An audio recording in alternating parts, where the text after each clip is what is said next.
Assalamu alaikum wa rahmatullahi wa barakatuh.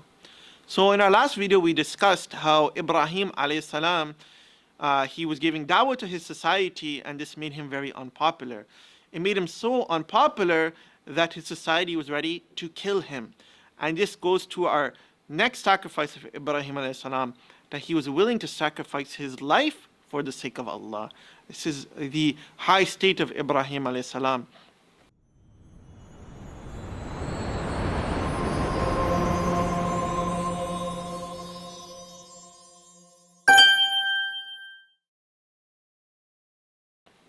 That he was giving dawah to his society, and they were not happy at what he was doing, and they were ready to kill him. And Ibrahim alayhi salam was willing to sacrifice his life for the sake of Allah subhanahu wa ta'ala. And it's mentioned in the Quran that his community said, قَالُوا حَرِّقُوا وَانْصُرُوا آلِهَتِكُمْ إِن كُنْتُمْ فَاعِلِينَ.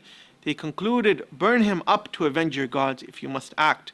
So his community made a giant fire, and they were going to throw Ibrahim alayhi salam into that fire.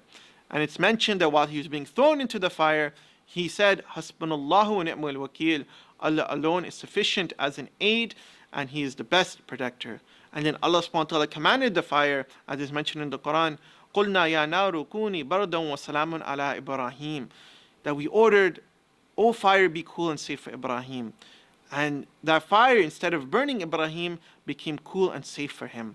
SubhanAllah, imagine, the quality of fire is that it burns.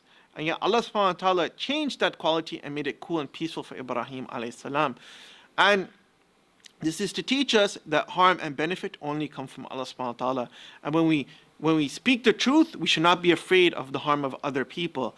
And if all of humanity was together to harm you, if Allah wanted to protect you, they can never harm you.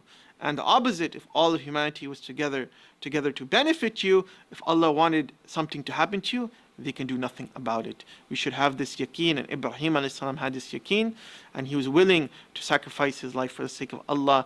And if furthermore, Ibrahim alayhi salam, he was not only challenging his society, but the tyrant of his time, the king of his time, was such a dictator that he claimed himself to be God.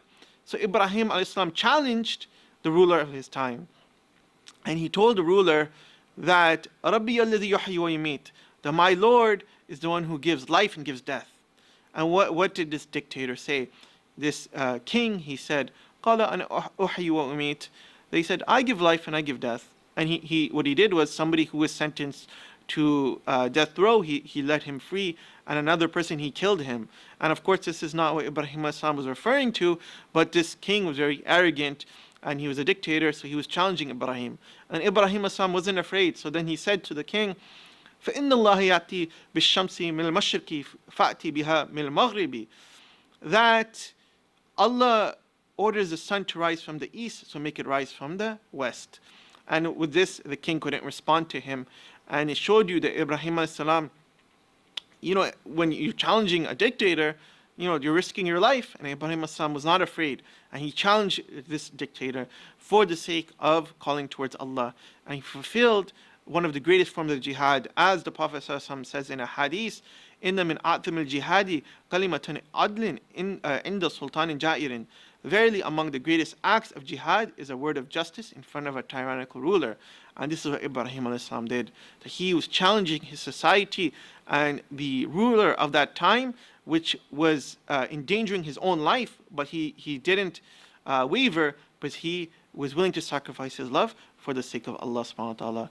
In our next video, we'll be discussing the next sacrifice of Ibrahim alayhi salam, inshallah. Jazakallah khair. Assalamu alaikum wa rahmatullahi wa barakatuh.